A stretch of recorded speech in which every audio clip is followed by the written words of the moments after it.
As you all know, we always have our live feature, and there are some people in the room who are less familiar with recovery community centers than others. And of course, every RCC is also different than any other RCC.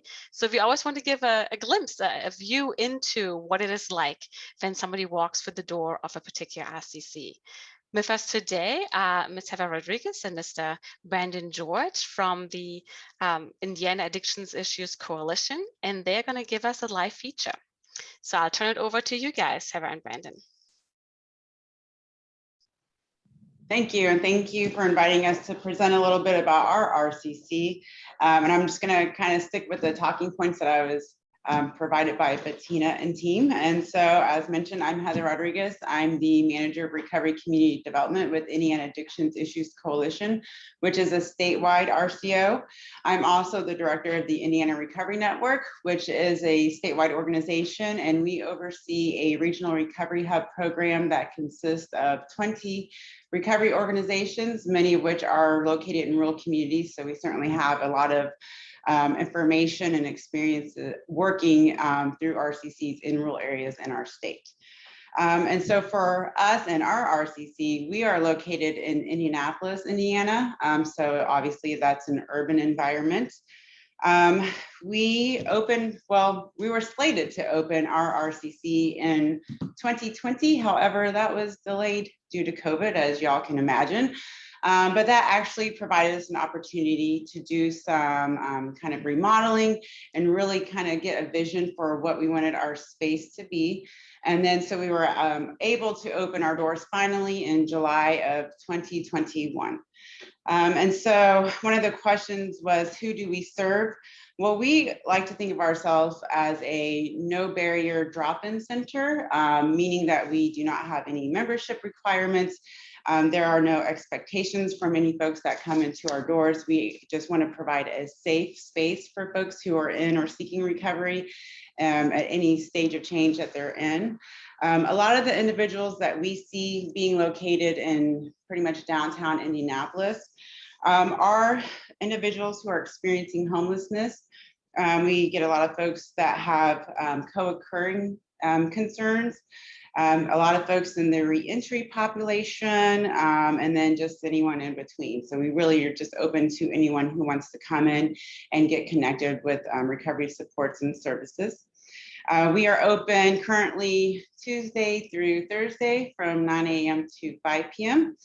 We will be expanding our hours in the summer, hopefully a little bit more evening hours and some more fun activities for folks who want to come in and enjoy those. And so what happens when someone first walks through our doors?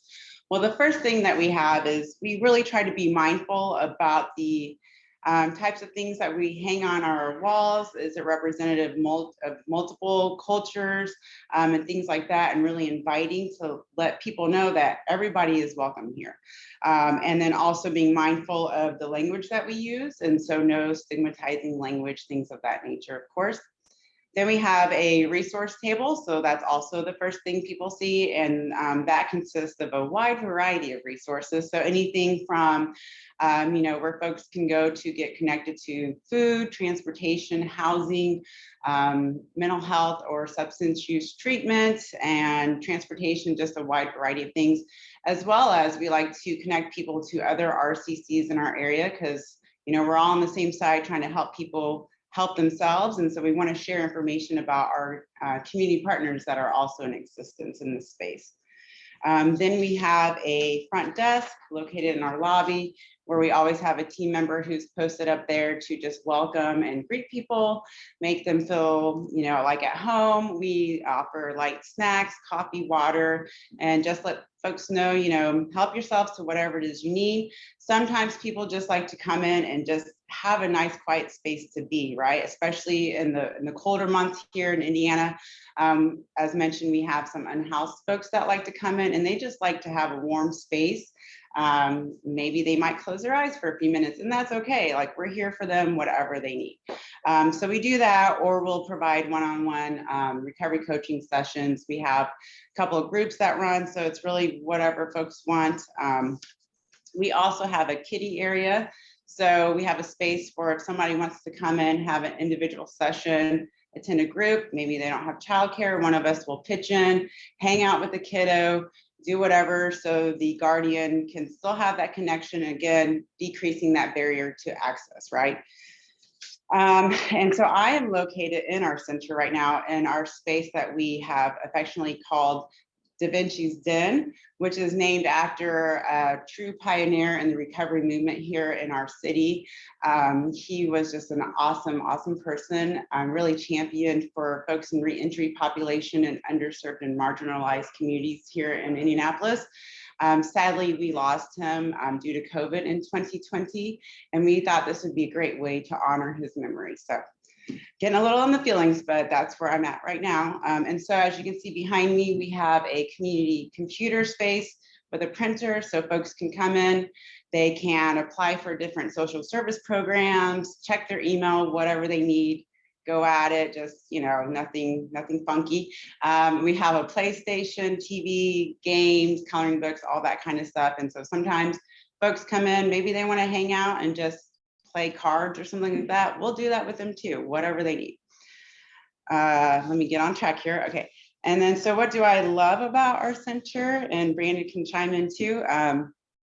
Again, I love that we are actually a no barrier access point to services and connection. There's no membership requirements. We don't have an abstinence-based policy. We welcome all pathways to recovery. And I am particularly proud of just the way that we were able to open a drop-in center here in Indianapolis. Again, we do have some community partners that have an RCC, and there's some requirements that maybe isn't a best fit for other people, or it's kind of shy them away from that connection. Again, we just meet people where they are. Whatever you want, we're here to help however we can. And I think that's all I have. I don't know if Brandon wants to add anything to that. Well, Heather, thank you. And I think it's a really good representation of the center. And just it's so hard to get access to care. And even folks that want to, like, unless you're in the prep or action stages of change, you usually can't get help. It's like, okay, unless you're ready to quit using and do XYZ and you have the right insurance, et cetera, then we'll help you. And we want to make sure that we are getting folks no matter where they're at in the stages of change, and having open access to fentanyl test strips, naloxone, et cetera, which we do at the center is a big piece of it. We do also, just I guess one note is we do a lot of outreach, harm reduction outreach out of the center.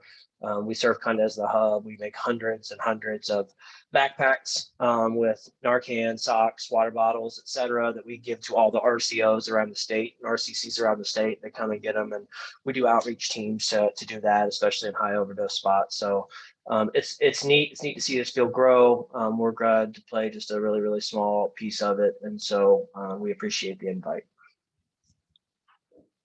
Wonderful. Thank you for being here with us today and telling us about your RCC.